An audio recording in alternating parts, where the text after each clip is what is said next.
స్వాధీనపరచుకొనకు దేశములోనికి నీ దేవుడైన యెహోవా నిన్ను చేర్చి బహుజనములను అనగా సంఖ్యకును బలమునకును నిన్ను మించిన హిత్తీయులు, గిర్గాషీయులు, అమోరీయులు, కనానీయులు, పెరిజీయులు, హివీయులు, యెబూసీయులు అను 7 జనములను నీ ఎదుట నుండి వెళ్ళగొట్టిన తరువాత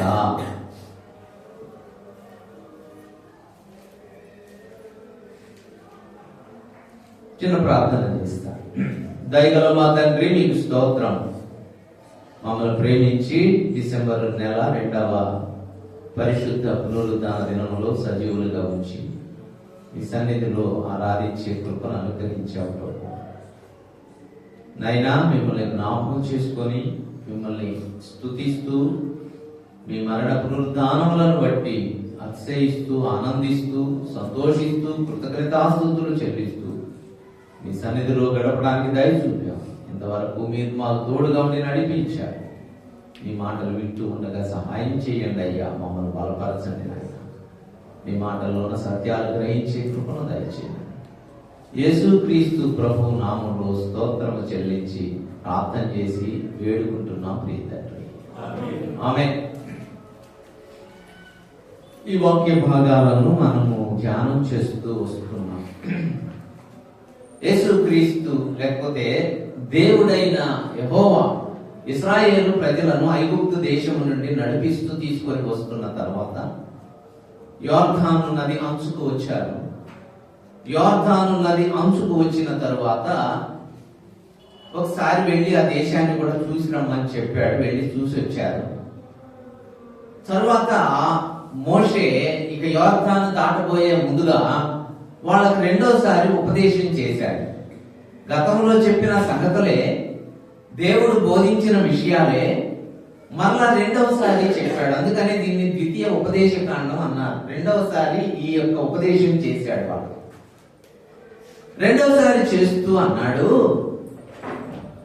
మీరు ఆ దేశాన్ని స్వాధీనపరుచుకొనబోతూ ఉన్నారు. ఆ దేశంలోకి వెళ్ళిన తర్వాత అక్కడ 7 జనాంగాలు మీకంటే ముందుగా అక్కడ ఉంటున్నాయి. ఆ 7 జనాంగాలను నేను వెళ్ళగొడతాను. ఆ 7 జనాంగాలని ఆ దేశంలో నుంచి బయటకు పంపించేస్తాను. ఆ దేశాన్ని మీరు స్వతంత్రించుకుంటారు, మీరు స్వాధీనపరుచుకుంటారు. అయితే ఆ దేశంలో మీరు స్వాధీనపరుచుకున్న తరువాత, అక్కడికి వెళ్ళిన తరువాత ఆ జనులు చేసినట్టు మీరు చేయకూడదు. ఆ జనులు ప్రవర్తించినట్లు మీరు ప్రవర్తించకూడదు. వాళ్ళని ఎందుకు వెళ్ళగొడుతున్నానంటే వాళ్ళు మీకంటే ఎక్కువ బలం గల వాళ్ళే. సంఖ్య కంటే మీకంటే ఎక్కువ మందే వాళ్ళు. మీరు చాలా తక్కువ మంది. ఇశ్రాయేలీలు తక్కువ మంది అంటే మరోసారి జ్ఞాపకం చేస్తున్నారు. ఐగుప్తు నుంచి బయలుదేరిన కాల్బలం ఎంతమంది చెప్పండి?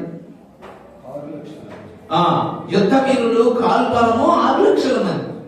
ఏది యుద్ధ వీరులు కాల్బలం మాత్రమే 6 లక్షల మంది. ముసలోళ్ళు, వాళ్ళ భార్యలు, వాళ్ళ పిల్లలు అంతా లెక్క పెడితే 20 లక్షల కంటే పై మంది ఉన్నారు. 20 లక్షల మంది కంటే పై మంది ఉంటే వాళ్ళు మీకంటే గొప్ప వాళ్ళు మీకంటే బలవంతులు అంటే వాళ్ళు ఎంతమంది ఉంటుంటారు?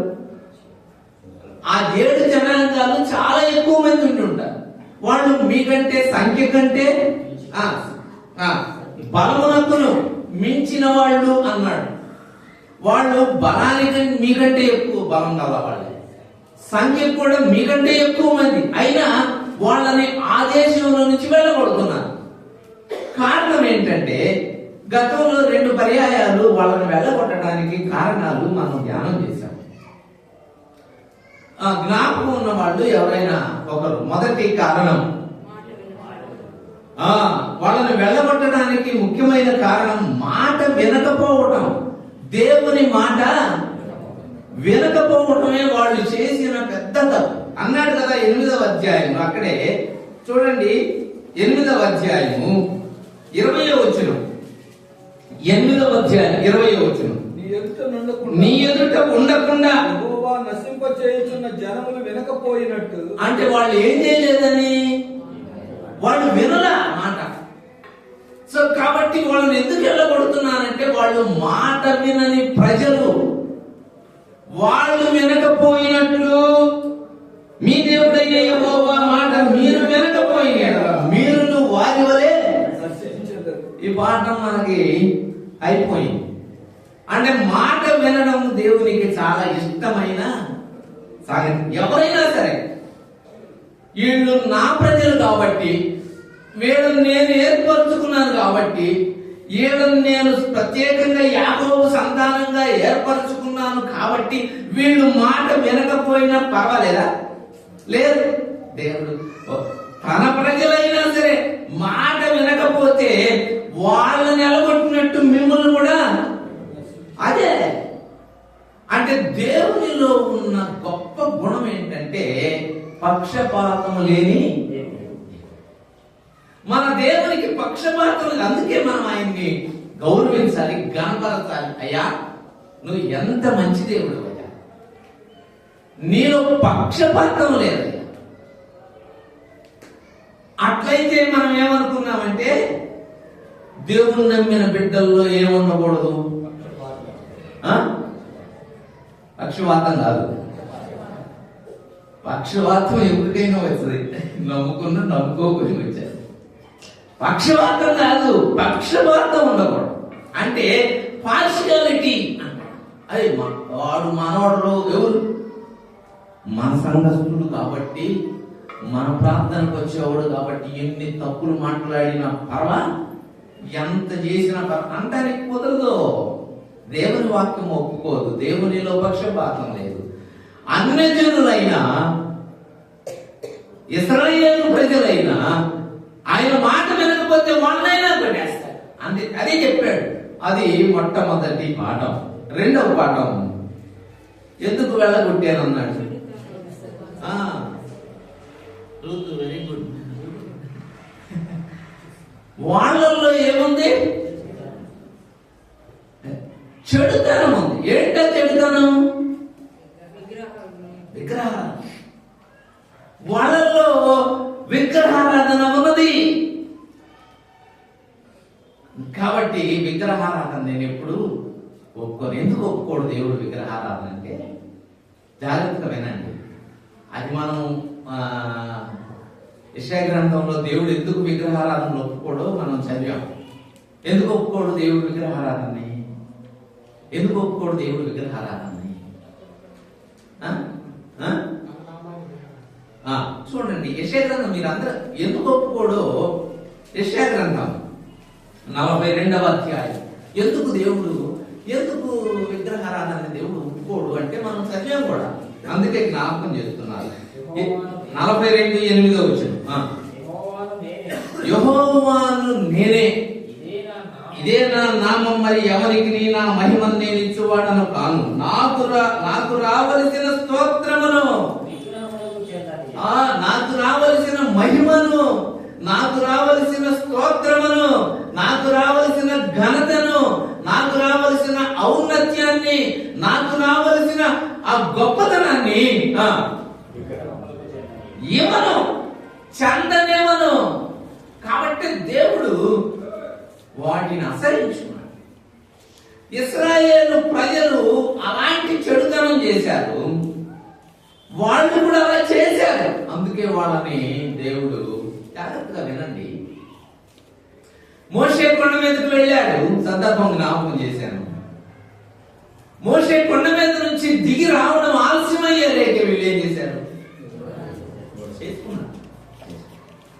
ఆ చేసుకున్న దాన్ని బట్టి దేవుడు చాలా అసహించు. వీళ్ళు లోపడం వల్లని ప్రజలు, నా ప్రజలని నేను అనుకుంటున్నాను కానీ వీళ్ళలో ఏమున్నాయి? లోబడే తత్వం లేదు. అందుకనే ఐగుప్తు నుంచి బయలుదేరి వచ్చిన వాళ్ళందరూ కూడా అందరూ అరణ్యంలోనే పోయి కనాన్లోకి రాలా. కనాన్లోకి వచ్చింది ఎవరయ్యి అంటే అక్కడి నుంచి బయలుదేరిన వాళ్ళలో మాత్రం ఇద్దరు వచ్చారు. మిగిలిన వాళ్ళంతా ఇక్కడ పుట్టినోళ్ళు, అరణ్యంలో పుట్టినోళ్ళు, అరణ్యంలో పెరిగిన వాళ్ళు మాత్రమే లోపలికి వెళ్ళారు. అందుకనే వారందరూ కూడా అక్కడ నశించారు. కాబట్టి ఐ హేట్ ఐడలేటరీ అనేది దేవుడు చెప్పిన మాట. దీని గురించి కొంతమంది అడిగారు, అంతవరకు ఆపేశారు. ఏంటంటే ఐడలే విగ్రహం అంటే దేవుని కంటే మన హృదయంలో దేనికి ప్రాముఖ్యత ఇస్తాం? దేవుని కంటే. మళ్ళా చెప్తున్నాను, అది విగ్రహారాధనతో సమానం. దేవుని కంటే ప్రాముఖ్యత ఇచ్చావా, అది జీవితంలో విగ్రహంతో సమానం. అది నీ పిల్లలైనా కావచ్చు, నీ కుటుంబమైనా కావచ్చు, నీ ఉద్యోగమైనా కావచ్చు, నీ ఆస్తి అయినా కావచ్చు, ఏదైనా కావచ్చు. దేవుని కంటే ఎక్కువ స్థానం వచ్చిందా నీ జీవితంలో, దేవుణ్ణి పక్కన పెట్టినట్టు, దానికి ప్రథమ స్థానం ఇచ్చినట్టు. ఎందుకు రాలేకపోయావు అంటే ఉద్యోగమా? ఉద్యోగం అంటే దేవుని కంటే ఎక్కువ నీకు ఉద్యోగం. దేవుడు అందుకే అన్ని జనుల్ని అల్లగొట్టింది. నువ్వు దేవుని కంటే దానికి ప్రాముఖ్యత ఇచ్చావంటే దేవుడు దాన్ని తీసేస్తాడు. అయ్యా పిల్లలా దేవుని కంటే ఇచ్చావా? దేవునికి ఇవ్వాలి స్థానం. ప్రభుని నమ్ముకున్న నువ్వు ప్రభుకి ఇవ్వాలి స్థానం. ప్రభువుకి ఇవ్వకుండా ప్రభు స్థానాన్ని ఇంకో దానికి ఇచ్చావా, అది విగ్రహం కింద లెక్క. దాన్ని దేవుడు దూరం చేస్తాడు. ఆయనకు రావలసిన మహిమను, ఆయనకు రావలసిన ఘనతను ఆయన దేనికి చెందనివ్వడం. అంటే మనం అనుకుంటాం జనరల్ గా ఆ విగ్రహం అంటే అట్లా అట్లా పెట్టుకొని ఆరాధన చేయడం, అది కాదు దేవుడు చెప్పేది. దేవుని కంటే దేనికి ప్రాముఖ్యత ఇస్తావో. నాకు తెలిసిన ఆయన చిన్న సాక్ష్యం చెప్పాడు ఒక రోజు. నాకు తెలిసిన ఆయన దేవరాజు గారని ఈలో ఆశ్చర్యమైన ప్రేమ, కల్వరిలోని ప్రేమ అనే పాట రాసిన ఆయన ఒక రోజు చెప్పాడు, నాకు జీన్స్ ప్యాంట్ అంటే ఎంత ఇష్టం ఉంటారు, ఇష్టపడి కొనుక్కున్నా ఉంటారు. అది చాలా ఇష్టంగా కొనుక్కున్నా ఉంటారు. అది వేసుకునేవాడు భలే ఇష్టం. నాకు చాలా ఇష్టం. దాన్ని రాత్రి ఉతికి మళ్ళీ తెల్లారి వేసుకున్నాను. 2 రోజులు అయిపోయిన తర్వాత 3 రోజులు మళ్ళీ ఉతికి మళ్ళీ అదే వేసుకున్నాను. అదంటే భలే ఇష్టం అంట. దేవుడు చూశాడా, నాకంటే కూడా నువ్వు దీనికి ఎక్కువ. ఆ చిన్న సాక్ష్యం చెప్పాడు. ఏం చెప్పాడంటే, ఇస్త్రీ చేద్దాం, ఇస్త్రీ పెట్టి మర్చిపోయిపోయాడు. ప్యాంటు మొత్తంగా వెళ్ళిపోయాయి. అప్పుడు అర్థమైందంట. ఏమర్థమైంది తెలుసా? నేను దేవుడి కంటే దీనికి ప్రాముఖ్యత ఇచ్చాను. దేవుడు ఏం చేశాడు? అప్పుడు ఏం పాఠం వచ్చిందో తెలుసా ఆయనకి? ప్యాంటు మళ్ళీ ఇంకోటి కొనుక్కుంటా. బిడ్డలు, ఆస్తి, ఉద్యోగము, ఆరోగ్యము, దేవుని కంటే నువ్వు ఆరోగ్యానికి ఎక్కువ ప్రాముఖ్యత ఇస్తున్నావా? దేవుని కంటే ఉద్యోగానికి ఎక్కువ ప్రాముఖ్యత. నాకు కుదరదన్నా. ఏం కుదరదు? పిల్లలు రానియనన్నా. ఎందుకు రానియను అంటే, నిన్ను ప్రేమించి నీ కోసం ప్రాణం పెట్టిన దేవుని కంటే ఆయనకున్న స్థానం, వాళ్ళకున్న స్థానం, వాటికున్న స్థానం. డబ్బుకుందా, ఆధిక్యతకుందా, మెప్పుకుందా, గొప్పతనానికి ఉందా? ఇతరులను పొగడాలని చూస్తున్నావా? నువ్వు దేవుణ్ణి పొగుడుతున్నావా? నీ ద్వారా దేవునికి మహిమ వస్తుందా? నువ్వు పొగడబడాలనుకుంటున్నావా? నువ్వు డబ్బులకి ఎక్కువ ప్రాముఖ్యత ఇస్తున్నావా? దేవునికి ప్రాముఖ్యత ఇస్తున్నావా? ఇది దేవుడు చూస్తాడు, మనుషులు చూడకపోవచ్చు. ఎవరు చూస్తారు? దేవుడు దాన్ని తీసి అవతల పడేస్తాడు. బంధువులకి ఎక్కువ ప్రాముఖ్యత, వాళ్ళని తీసి పక్కన పెడతాడు. పిల్లలకి ఎక్కువ ప్రాముఖ్యత, తీసి పక్కన పెడతాడు. ఉద్యోగానికి ఎక్కువ ప్రాముఖ్యత, తీసి పక్కన పెడతాడు. ఏది ఎక్కువ ప్రాముఖ్యత? ఆయనకు రావలసిన మహిమను ఆయనకి ఎవరిచ్చారు? అసలు పిల్లల్ని ఆయనే. అందుకే యోబు చనిపోయినప్పుడు కూడా ఒకటే మాట అన్నాడు, ఆయనే ఇచ్చాడు, ఆయనే తీసుకున్నాడు, నాదేం లేదు. కాబట్టి నేను వాళ్ళకి అంత ప్రాముఖ్యత ఇవ్వాల్సిన అవసరం. ఆస్తి ఆయనే ఇచ్చాడు, ఆయనే తీసేసుకున్నాడు. ఒకవేళ దానికి ఎక్కువ ప్రాముఖ్యత ఇచ్చానేమో, నా పిల్లలకి ఎక్కువ ప్రాముఖ్యత ఇచ్చానేమో, బంధువులకి ఎక్కువ ప్రాముఖ్యత ఇచ్చాను. బంధువులందరూ నన్ను అసహించుకున్నారు అని ఉంది. మీరు యోబు గ్రంథం చదువుతారండి. నా బంధువులకు, నా నెలవరులకు నేను అసహ్యుడనైతిని అని అసహించుకున్నారు బంధువులు. అటు చేశాడు దేవుడు. ఆరోగ్యానికి ఎక్కువ ప్రాముఖ్యత, మొత్తం దేహం అంతా కుళ్ళిపోయి స్నేహితులు గుర్తుపట్టలేనట్టు తయారయ్యాడు. కేవలం దేవునికి ఇవ్వాల్సిన స్థానాన్ని మరొకరికి ఇవ్వడం, ఇంకొక దానికి ఇవ్వడం. ఈరోజు విగ్రహాలకు ఇవ్వటం లేదు, కానీ వేరే వాటికి ప్రాముఖ్యత ఇవ్వడం. విశ్వాసి జీవితంలో, ప్రభువును నమ్మిన బిడ్డల జీవితంలో భయానికి, చలికి, వర్షానికి, ఎండకి నువ్వు ప్రాముఖ్యత ఇచ్చి దేవుని సన్నిధికి ప్రాముఖ్యత ఇవ్వలేకపోతున్నావా? అయ్యో అట్లా వస్తే నాకు బాబు అంటావా? చూస్తాడు దేవుడు. ఓకే ఓకే, నువ్వు దేనికి ప్రాముఖ్యత ఇస్తున్నావు? నాకు ఇవ్వట్లా నువ్వు ప్రాముఖ్యత. నీ పనికి, వీడు పని పోతట అన్న, డబ్బులు రావు కదా అన్న. డబ్బు దేవుడు ఈడా, దేవుడు ఇస్తాడు. ఒకవేళ నువ్వు పని చేసిన డబ్బులు రాకుండా కూడా చేస్తాడు, చేయడా? అట్టడు చెప్తాడు అన్న, ఆయన చేస్తాడు. ఆయన ఏదైనా చేయగలవు అన్నాడా? అన్నాడా పాట? సమస్తము మార్చగలవు, నీ నామముకే మహిమంతా తెచ్చుకుందువు యేసయ్యా, యేసయ్యా, నీకే సాధ్యం యేసయ్యా. ఆయనకే సాధ్యం. ఆయన ఏదైనా చేయగలడు. అనేది మనకు అర్థం కాదు, మనం అర్థం చేసుకోవాలి. ప్రభువా, నీకు ప్రాముఖ్యత ఇవ్వకుండా దేనికి ప్రాముఖ్యత? నాకు రావలసిన మహిమను, నాకు చెందవలసిన గౌరవాన్ని, నాకు చెందవలసిన ఔన్నత్యాన్ని, నాకు ఇవ్వాల్సిన స్థానాన్ని వీళ్ళని ఎలగొట్టడానికి మొదటి కారణం. రెండవ కారణం. ఇప్పుడు మూడో కారణానికి వెళ్దాం. మూడో కారణం, నాకు టైం ఉంటే మొత్తం పూర్తి చేస్తాను, లేకపోతే 18వ అధ్యాయం ద్వితీయోపదేశ కాండ గ్రంథం 18వ అధ్యాయం 10వ వచనం, లేకపోతే 9 చూడండి. 18, 9. నీ దేవుడైన యెహోవా చాలా జాగ్రత్తగా వినాలి. నీ దేవుడైన యెహోవా నీకు ఇచ్చుతున్న దేశమున నీవు ప్రవేశించిన తరువాత ఆ జనముల హేయ కృత్యములను నీవు చేయ నేర్చుకొనకూడదు. వాళ్ళ హేయ కృత్యములు నీవు చెయ్యకూడదు, నేర్చుకోకూడదు. అసలు వాళ్ళ హేయ కృత్యాలు నువ్వు నేర్చుకోకూడదు. ఇప్పుడు మళ్ళా చెప్తున్నాను, వాళ్ళని ఎందుకు వెళ్ళగొడుతున్నానో తెలుసా దేశంలో నుంచి? మీకెందుకు ఇస్తున్నానో తెలుసా ఈ దేశాన్ని? వాళ్ళు నా మాట వినలా. రెండవది, నాకు ఇవ్వాల్సిన ఘనతను, గౌరవాన్ని వాళ్ళు వేరే వాటికి ఇచ్చారు, అందుకు వెళ్ళగొట్టేవాళ్ళు. నా మాట విననందుకు వెళ్ళగొడుతున్నాను. రెండవది,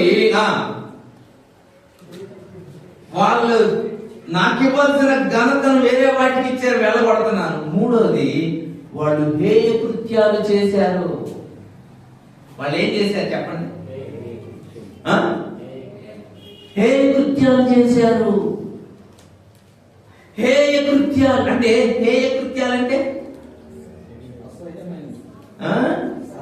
అసహ్యమైనవి. అదేంటంటే అట్లా చేశాడు ఆయన ప్రార్థనకి వెళ్తా కూడా ఏంటంటే అట్లా చేశాడు, అట్లా చేస్తాడు. ప్రార్థనకి వెళ్ళేవాడు అంటే వాళ్ళకు కూడా ఈయన చేసే పని అసహ్యం ఉంది. హేయ కృత్యములు చేయ నేర్చుకోకూడదు. వాళ్ళని నిలబెట్టడానికి కారణం వాళ్ళు చేస్తున్న హేయ కృత్యాలు. కాబట్టి మీరు హేయ కృత్యములు చేయకూడదు. ఏంటో వాళ్ళు చేసిన హేయ కృత్యాలు? 10వ వచనం నుండి, అక్కడే 10వ వచనం నుండి. తన కుమారునైనను తన కుమార్తెనైనను అగ్నిగుండము దాటించు వానినైనను. వాళ్ళు చేసిన పని ఏంటంటే కుమారులను, కుమార్తెలను అగ్నిగుండాలు దాటించారు. దాటించి వానినైనను శకునము చెప్పు సోదెగానినైనను. వాళ్ళు చేస్తున్న పని ఏందో తెలుసా? సోది చెప్పే వాళ్ళ దగ్గరికి వెళ్ళేవాళ్ళు. శకునములను గాని, సర్పశకునములను గాని చెప్పు వానినైనను, సర్పశకునాలు. కాలుకి తాడు కట్టుకొని వచ్చాడు విశ్వాసి. ఎందుకు తాడు అంటే పాము వచ్చిందన్నది కాదు. నీ పాము నీ కాలు పెట్టిన తాడు ఆపిద్దా? విశ్వాసమేనా నువ్వు అసలు? వాళ్ళు ఇట్లా చేశారు, అవి హేయపరిచారు. పాము నిన్నేం చేసింది? నేను కదా ఉంది. తక్కువ నిన్నేం చేసింది? సోది చెప్పే దగ్గరికి వెళ్తావా నువ్వు? విశ్వాసి చెప్పే దగ్గరికి వెళ్తావా నువ్వు? ఈ హేయకృత్యం అందుకే వీళ్ళని ఎలగొట్టేది. శకునమే, మేఘ శకునములైనను, సోది చెప్పువానినైనను, సర్ప శకునములైనను, చెప్పువానినైనను, చిల్లంగి వానినైనను, ఇంటి చుట్టూ మంత్రం పెట్టేసుకున్నాడు. ఎవరు? విశ్వాసి. ఎందుకు మంత్రం? ఒకసారి ఒకడు, వాడికి ముసలంటే భలే భయం అంట. వాడు మంత్రం కట్టేందుకు వెళ్ళాడు. ఏమండి సార్, నా ముసలంటే భలే భయం అంటేను, అదంతరం నీకు ఒక మంత్రం కట్టానంటే దెబ్బపోయింది ముసలు అన్నాడు. అవునా సార్, ముసలు నన్ను ఇప్పుడు ఏం చేయదా అన్నాడు. నిన్నేం చేయదు, మా అంతరం కట్టాను అన్నాడు. ఎంత ఇస్తారంటే నాకు 10,000. 10,000 పోతే పోయి నేను అంతరం గడుచుకున్నాడు. వాడు వెళ్తున్నప్పుడు చెప్పాడంటే, ఈ అంతరం నీళ్ళలో దిగబట్టి పాడైపోయింది. ఎక్కడ పాడైందంటే అంతరం? అసలు ముసలు ఎక్కడ ఉండదు? ముసలు ఉండేదే నీళ్ళలో. బయట ఎందుకుంటే ముసలికి ఏం పోయి వాడు 10,000 తీసుకొని ఈ అంతరం వెళ్తున్నాను. ఈ అంతరం నీళ్ళలో దిగేవంటే శక్తి పోతాను. నేను ఎందుకు పోతాను సార్ నీళ్ళ దగ్గరికి అన్నాడు. ఈ 10,000 ఇచ్చి నీళ్ళ దగ్గరికి పోకుండా అంతరం పాడైంది మీకు ఎప్పుడు నీళ్ళ దగ్గరికి అంటే చాలా తెలివిగా డబ్బులు తీసుకుంటారు వాళ్ళు.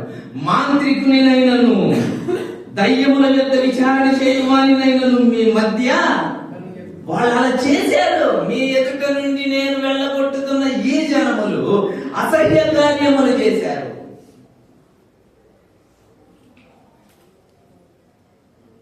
పని దోషం 11 కూడా అంతే. కర్ణపిశాచముల యొద్దనైను, దయ్యముల యొద్ద విచారణ చేయవారినైను మీ మధ్య ఉన్నది. వీటిని చేయు ప్రతివాడు యెహోవాకు హేయుడు. ద్వితీయోపదేశ కాండ గ్రంథం 18వ అధ్యాయం 12వ వచనంలో వీటిని చేయు ప్రతి వాడు యెహోవాకు హేయుడు. ఈ హేయ కృత్యములు వీటిని మీరు చేయండి. విశ్వాసి, ప్రార్థనకు వస్తున్న వాళ్ళు, ప్రభువుని నమ్ముకున్న వాళ్ళు, ఆరాధన చేస్తున్న వాళ్ళు ఎప్పుడు వీటి జోలికి వెళ్ళనే. మంత్రతంత్రాల జోలికి, దయ్యాలు పట్టిన వాళ్ళ దగ్గరికి విచారణ. డబ్బులు పోయిందన్న ఆయన చెబుతాడంట. ఎవరైనా నీ డబ్బులు పోతే ఆయన చెబుతాడా? ఆయనకి ఎంత ఇయ్యాలంట? ఆయనకు ఒక 4 కోడి, నిమ్మకాయలు, ఇవన్నీ నువ్వు తీసుకెళ్ళాలా? నువ్వు చేయాలా? డబ్బులు పోతే నువ్వేం చేయాలా? అసలు బాగొట్టుకోవటం తప్పు నీదే. ఎవరిది? అన్నీ ఉన్నప్పుడు జాగ్రత్తగా ఉండాలి, జాగ్రత్తగా దాచుకోవాలి. జాగ్రత్త చేసుకోకపోవడం తప్పు నీది. దొంగోడు ఏ విధంగానైనా దొంగతనం చేసి తీసుకెళ్తాడు. నువ్వు భద్రం చేసుకోవాలి. చేసుకోకపోగా అయిపోయినాయి అని ఇప్పుడు ఎవరి దగ్గరికి?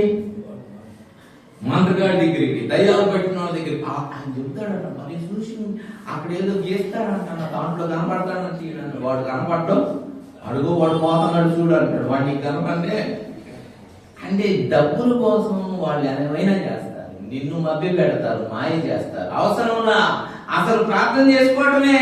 నీ అయితే దేవుడు నీకు తెచ్చి నీ దగ్గర. కాబట్టి నువ్వు వాటిని చేయ నేర్చుకోనకూడదు. వాటిని చేయు ప్రతి వాడు యెహోవాకు హేయుడు. వాటిని బట్టి నీ దేవుడైన యెహోవా ఆ జనములను వెళ్ళగొట్టుచున్నాడు. అసలు వాళ్ళు వెళ్ళగొట్టడానికి కారణం ఈ హేయకృత్యములే. కాబట్టి వాళ్ళని వెళ్ళగొడుతున్నాను. కాబట్టి మీరు దేవుని బిడ్డలు జాగ్రత్తగా ఉండాలి. 7 జనాంగాలు వాళ్ళు మీకు బలం కంటే ఎక్కువ, సంఖ్య కంటే ఎక్కువే. వాళ్ళని నేను ఎందుకు వెళ్ళగొడుతున్నానంటే ఒక కారణం, వాళ్ళు హేయకృత్యాలు చేస్తున్నారు. వాళ్ళు హేయకృత్యములు చేశారు. దేవుని అందుకే వాళ్ళని వెళ్ళగొట్టేశారు. లేవియాకాండం 18వ అధ్యాయం.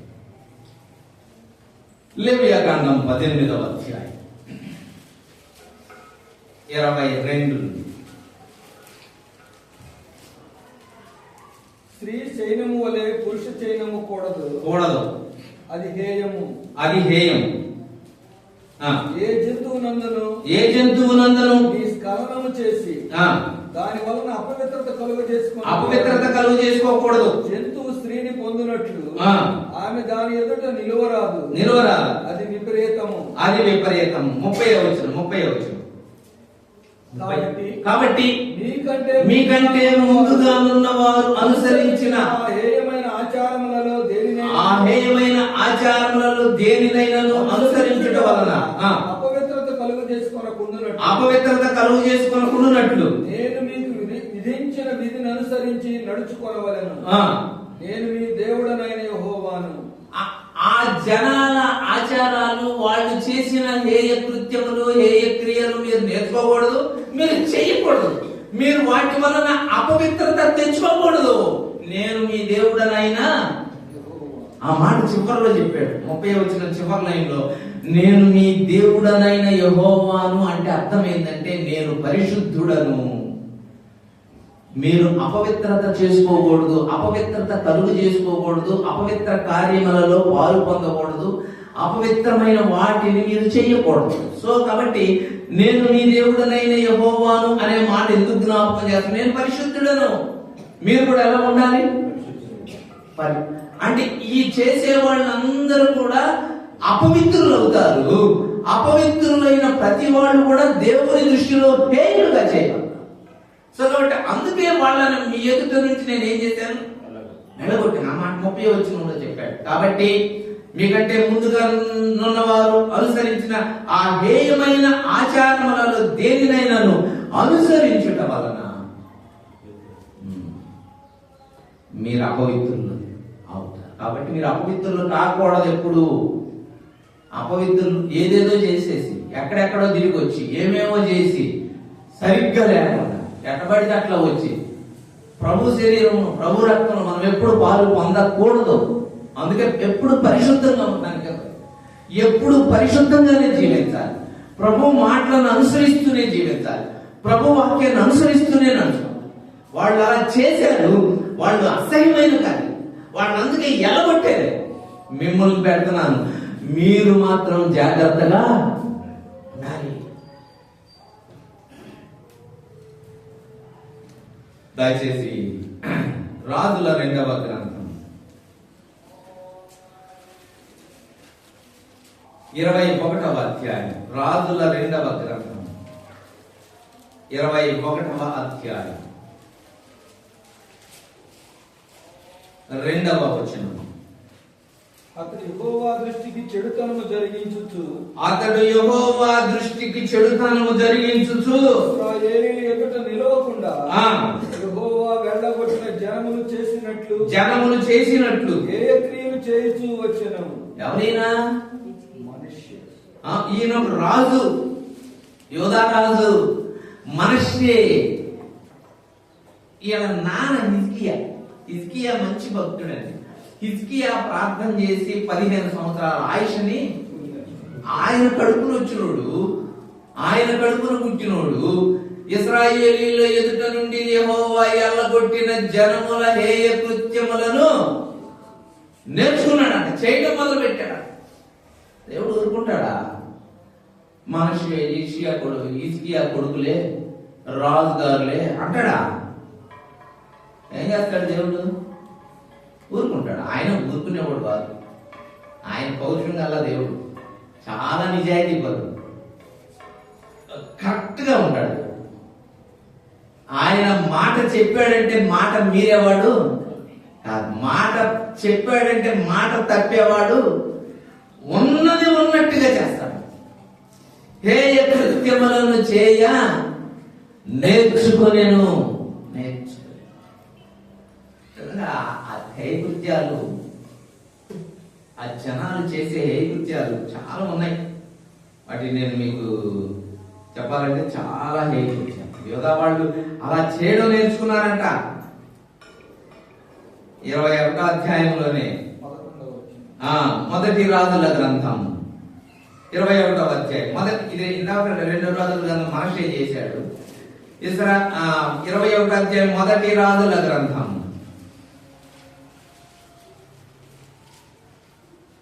21వ అధ్యాయం 26వ వచనం. ఇశ్రాయేలీయుల ఎదుట నిలవకుండా యెహోవా వెళ్ళగొట్టిన అమోరీల ఆచార రీతిగా విగ్రహములను పెట్టుకొని అతడు బహుహేయముగా ఎవరైనా అహాబ్ అనే రాజు ఈ దేవుడు ఎల్లగొట్టిన జనాంగం చేసే వాటిని చేస్తాడు. మళ్ళీ చెప్తున్నాను, ఒక మాట గుర్తుపెట్టుకోండి. ఎప్పుడైనా మనము లోకంలో నుంచి బయటకు వచ్చాము, ప్రభు మనల్ని పాపము నుండి బయటకు తీసుకొని వచ్చాడు. మనము లోకస్తులం కాదు, మనం ప్రభు బిడ్డలు. ప్రభు ద్వారా ఎన్నుకొనబడి ఏర్పాటు చేసుకొనబడిన వారు, ప్రభు రక్తంలో కడగబడిన వారు. మనము లోకానికి ఎప్పుడూ ప్రత్యేకంగా ఉండాలి. మనం ప్రవర్తించే విధానం లోకరీతిగా ఉండకూడదు. ఎప్పుడు లోకం ఏదైతే చేస్తుందో దాన్ని మనం లోకం ప్రవర్తించే విధంగా మనం ప్రవర్తించకూడదు. లోకస్తులు మాట్లాడినట్టు మనం మాట్లాడకూడదు. లోకస్తులు చూసినట్టు మనం చూడకూడదు. లోకస్తులు వినేటట్టుగా మనం వినకూడదు. వాళ్ళు చాలా వింటా ఉంటారు, అవి మనం వినకూడదు. అంటే మనం లోకానికి ప్రత్యేకంగా ఉండాలి. అదే అంతసేపు ఎన్ని చెప్తున్నా ఏమదేందని అంటే ఆమె మా నాన్న కాదమ్మా, ఆమె యేసు ప్రభు బిడ్డ. సరే ఈ వద్దుల ఆ అక్క అయితే తెగింటది మాకు. ఇంకొక అక్క ఉంది, ఆమె కూడా ప్రభుత్వం నమ్ముకున్నామే. ఆమె దగ్గర తెగింటది. అన్ని మనం చెప్పే అన్ని ఏముంటది? లోక సంగతులు, లోక పద్ధతులు, లోక విషయాలు. నువ్వు ప్రత్యేకంగా ఉండాల్సిందే. ఆయన చాలా ప్రత్యేకంగా ఉంటాడని. ఆయనలు ఆచారాలు పద్ధతుల్లో చాలా ప్రత్యేకం. మళ్ళీ చెప్తున్నాను, మన సంఘం లోకరానికి ప్రత్యేకంగా కనపడాల్సింది. అన్ని మనం చేయాల్సిన అవసరం లేదు. కొంతమంది కరుణ నీకు తెలియదు అని కూడా చేసేవాళ్ళు ఉంటారు. ఎవరు చూస్తారు? అసలు చూసేది ఆయన కదా, ప్రతిఫలం ఇచ్చేది. నేను మీతో ఉండను కూడా. నాకెందుకు? నా భక్తిని నేను కాపాడుకోవాలి, నా పరిశుద్ధతను నేను కాపాడుకోవాలి. నేను నా దేవుని దృష్టికి యథార్థంగా ఉన్నానా లేదా నేను ఎప్పటికప్పుడు నేను పరిశీలించుకోవాలి. నన్ను నేను పరిశీలించుకుంటూ సాగుతుంటేనే నాకు సరిపోయింది. మీ దగ్గరకు వచ్చి అటు చేశారు ఇటు చేశారంటే నాకేమీ లేదు. కానీ మిమ్మల్ని చూసేది, నన్ను చూసేది ఒక ఆయనే. ఎవరు? వీళ్ళు ప్రత్యేకంగా ఉన్నారా, మామూలుగానే ఉన్నారా? అసలు రాజులే పాడైపోతున్నారు. క్రమంగా నడిపించాల్సిన రాజులే ప్రజలను తప్పుదారి పట్టేస్తున్నారు. అంటే నాయకులే విశ్వాసులు ఏం చేస్తున్నారు ఇప్పుడు? మంచి మార్గంలో నడిపించాల్సిన నాయకులే వాళ్ళు తప్పుదారి పట్టేస్తున్నారు.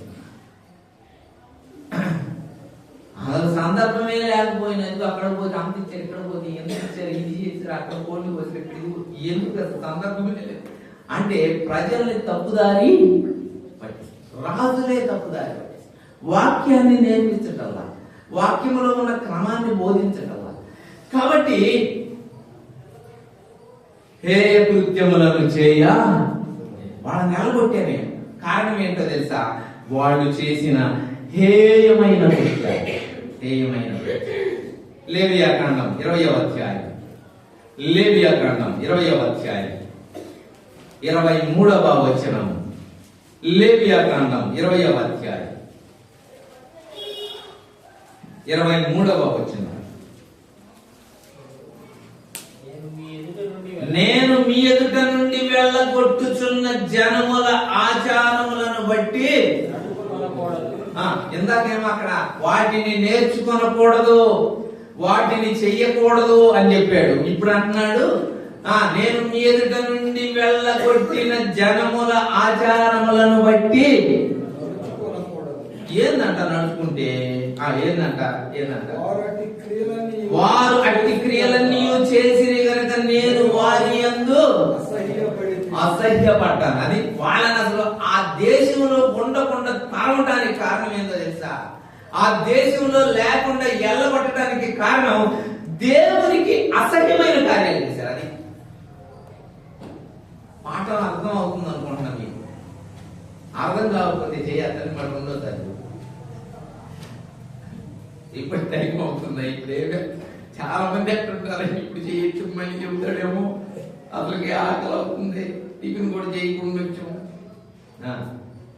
రెండోసారి అంటే మళ్ళీ ఇంకోసారి చెప్తానండి, భయపడబాకండి, బాధపడబాకండి. వాళ్ళ ఆచారాలు నేను అసహ్యపడ్డ ఆచారాలు, వాటిని మీరు చెయ్యకూడదు, వాటిని మీరు నేర్చుకోకూడదు. విశ్వాసులు మీరు, ప్రభువు రక్తంలో కడగబడిన వారు, పరిశుద్ధులు, దేవుని బిడ్డలు, మీరు అపవిత్రత కలుగు చేసుకోకూడదు, పరిశుద్ధంగానే ఉండాలంటే.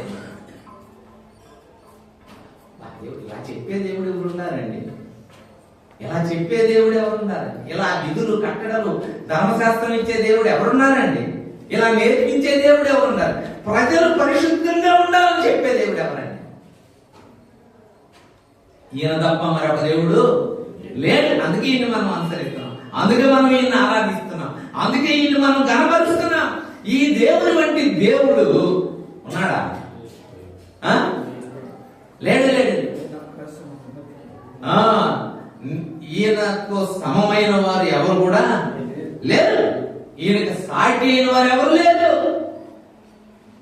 ఈ ఆచారాలు మీరు నేర్చుకోకూడదు, చెయ్యకూడదు. ఎందుకు ఎందుకు అక్కడ ఒక మాట చెప్పాడండి. ఆ మాట కోసం కూడా నేను చదువుతా ఉన్నాను. అక్కడే ఏమన్నాడు? 20వ అధ్యాయంలో ఏమన్నాడు? ఈ జనముల ఆచారములు మీరు నేర్చుకోకూడదు, వాటి యందు నేను అసహ్యపడుతున్నా అన్నాడు. అన్న తర్వాత ఇర్మియా గ్రంథంలో అనుకుంటాను ఈ మాట చెప్పింది. ఇర్మియా గ్రంథం 10వ అధ్యాయం, ఇర్మియా గ్రంథం 10వ అధ్యాయం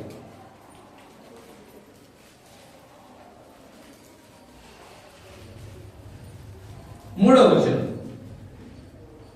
ఇర్మియా గ్రంథం 10వ అధ్యాయం 3వ వచనం. జనముల ఆచారములు వ్యర్థములు. ఏంటంట? అంటే నువ్వు ఆచారాలు చేస్తున్నావంటే వ్యర్థమైన వాటిని అనుసరిస్తున్నావని అర్థం. ఆచారాలు చేస్తున్నావంటే ఈ జనముల ఆచారములు దేవుడు చెప్తున్నాడు వ్యర్థమైన వాటిని మనం ఎందుకు అనుసరించాలి, మనం ఎందుకు ఆచరించాలి, మనం ఎందుకు నడుచుకోవాలి, మనం ఎందుకు వాటి వైపు చూడాలి, వాటిని నేర్చుకోవాలి, వాటిని అనుసరించాలి. వ్యర్థమైన ఆచారాలు విశ్వాసులు ఆచరించవలసిన అవసరం లేనే. మొన్న చోట ప్రార్థన చేశాను.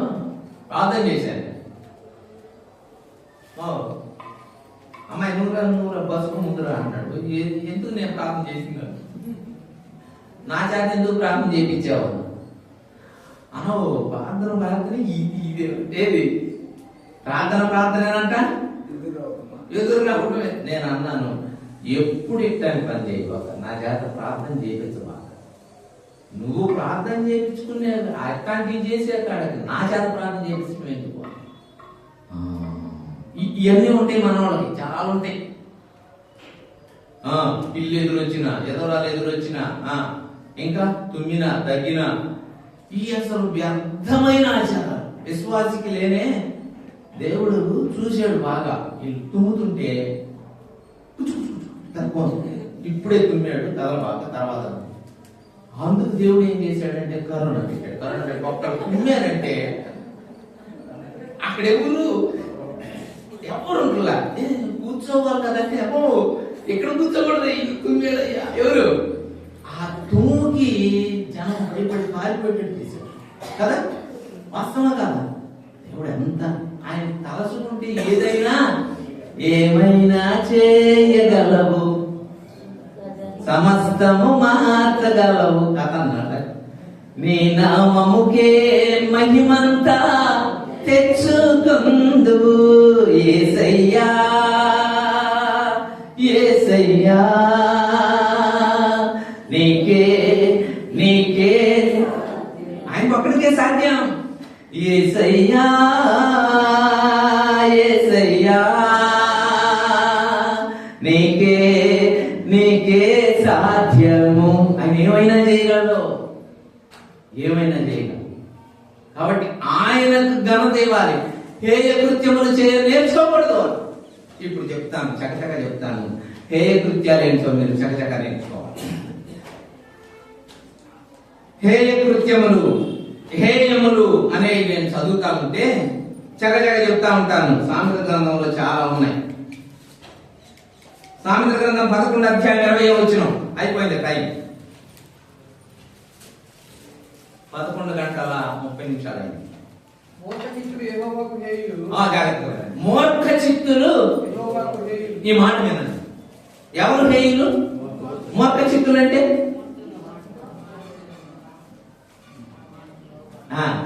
కరెక్టే, కొంతమంది కరెక్టే. మూర్ఖ చిత్తులు మూర్ఖంగా మాట్లాడేవారు. మూర్ఖంగా అంటే కఠినంగా అంటే మూర్ఖ చిత్తులు. ఎవరు చెప్పినా వినకుండా ఏంది వాళ్ళు చెప్తే మనం వినేది, వాళ్ళు చెప్పినట్టు మనం చేసేది ఏంది? మనకంటూ స్ట్రాంగ్ నిర్ణయం, వాళ్ళు చెప్పినట్టు మనం చేసేది ఇది చెయ్యాలి అంటే అబ్బే. మూర్ఖ చిత్తులు అంటే ఎన్నిసార్లు చెప్పినట్టు ఎననోళ్ళు మూర్ఖులు. మూర్ఖ చిత్తులు యెహోవా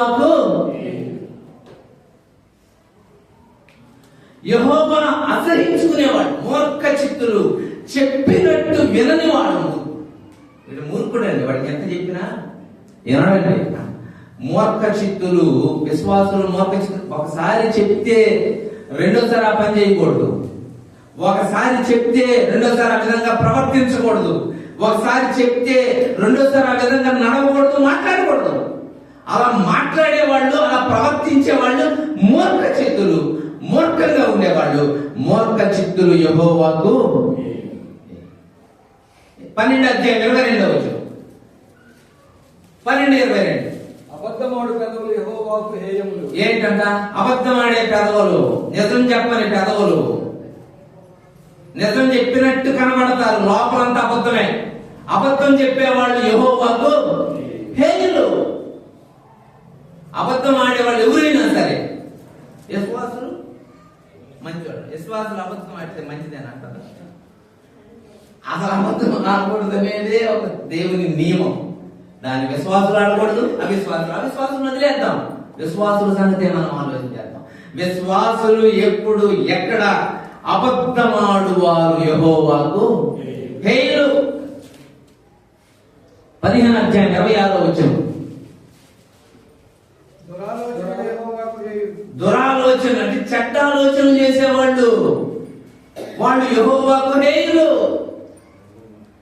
16:5 గర్వహృదయులందు యెహోవాకు హేయులు. మనం చెప్తున్నాం జాగ్రత్తగా. మూర్ఖంగా ఉండేవాళ్ళు యెహోవాకు హేయులు. ఈ హేయ కృత్యములు మనం నేర్చుకోకూడదు. లేదా అగ్నిగుండం దాటించడం, అక్కడ పోవటం, ఇక్కడ పోవటం, అవి చేయకూడదు. వాటిలో కూడా ఎప్పుడు మూర్ఖంగా ఉండకూడదు. మూర్ఖంగా ఉంటే యెహోవాకు హేయులు. అబద్ధం ఆడటం యెహోవాకు హేయమైన క్రియ. దురాలోచన చేయటం యెహోవాకు హేయమైన క్రియ. గర్వహృదయం అంటే ఎవరిని లెక్క చేయరాడు. ఆన్లైన్ మనం లెక్క చేసేది. మన మంచి ఉద్యోగం ఉంది, డబ్బులు ఉంటాయి, వాళ్ళు మనం లెక్క చేసేది ఏంటంటే గర్వము నాశనమునకు ముందు నడచు. గర్వహృదయులందరూ యెహోవాకు హేయులు. 28:9 సామెతల గ్రంథం. ఇంకా చాలా ఉన్నాయి, నేను అవన్నీ చేయట్లేదు. ధర్మశాస్త్రం వినబడకుండా చెవిని తొలగించుకొని వాక్యం వినకుండా దేవుని మాటలు వినకుండా దేవుని మాటలను లక్ష్య పెట్టకుండా తప్పించుకొని తిరుగుతారు కొంతమంది. వాక్యం వినరు, వాక్యానికి రారు సకాలానికి, సమయానికి. వాక్యము వినకుండా, ధర్మశాస్త్రము వినబడకుండా చెవిని తొలగించుకుని వాని ప్రార్థన దేవునికి. అలాంటి వాడు ప్రార్థన చేస్తే దేవుడు అసలు వినడు. అంటే ఎందుకు చెప్తున్నానంటే హేయ కృత్యములు చేశారు కనుక దేవుడు ఆ 7 జనాంగాలని ఆ ప్రాంతం నుంచి అలగొట్టాడు. ఇశ్రాయేలు ప్రజలకు హెచ్చరిక ఏంటంటే మీరు హేయ కృత్యములు నేర్చుకోకూడదు, మీరు హేయ కృత్యములు చేయకూడదు. ఇవన్నీ హేయ కృత్యములే. ఇంకా చాలా ఉన్నాయి, నేను అవన్నీ వాటి జోలికి వెళ్ళలేదు. కానీ మన జీవితాల్లో హేయ కృత్యములు నేర్చుకోకూడదు. ఏం చేయాలి మరి? ఏం చేయాలి? హెస్కేల్ గ్రంథం 14:6 పాట ముగించాను. 14:6 కాబట్టి ఇప్పుడు హే కృత్యం కాబట్టి ఇశ్రాయేలులకు నీవు ఈ మాట చెప్పుము. చెప్పయ్యా ఇశ్రాయేలీయులకి, దేవుని ప్రజలకు, నా ప్రజలకు ఈ మాట చెప్పు. ప్రభువుకు యెహోవా సెలవిచ్చినదేమనగా, ప్రభువుకు యెహోవా సెలవిచ్చినదేమనగా, విగ్రహములను విడిచిపెట్టి ఒకటి విగ్రహాలను వదిలిపెట్టేసేయండి. ఏ కృత్యములన్నిటినీ మాని ఇప్పుడు ఏ కృత్యాలను మానండి, మనసు తిప్పుకొనుడి.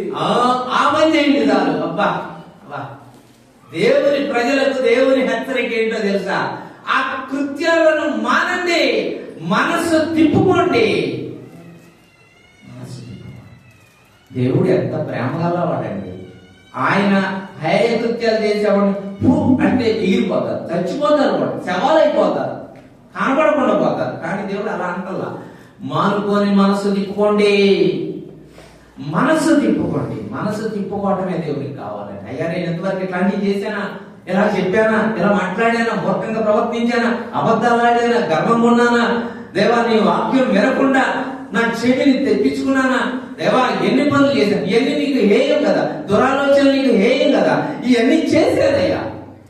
కాబట్టి నా మనసు మార్చుకున్నా, తిప్పుకుంటున్నానయ్యా. దేవా దేవా నా మనసు తిప్పుకుంటానయ్యా, వాటిని విడిచిపెడతానయ్యా, వాటిని వదిలిపెడతానయ్యా, నీ వైపు తిరుగుతాను. అదే పశ్చాత్తాప హృదయం. పశ్చాత్తాప హృదయాన్ని ప్రభు క్షమిస్తాడు, ప్రభు దగ్గర తీసుకుంటాడండి, దీవిస్తాడు.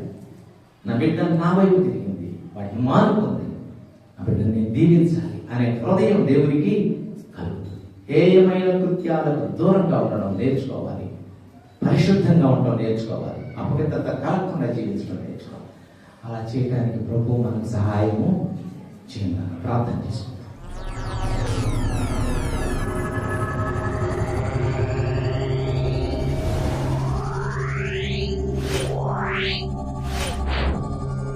Yeah.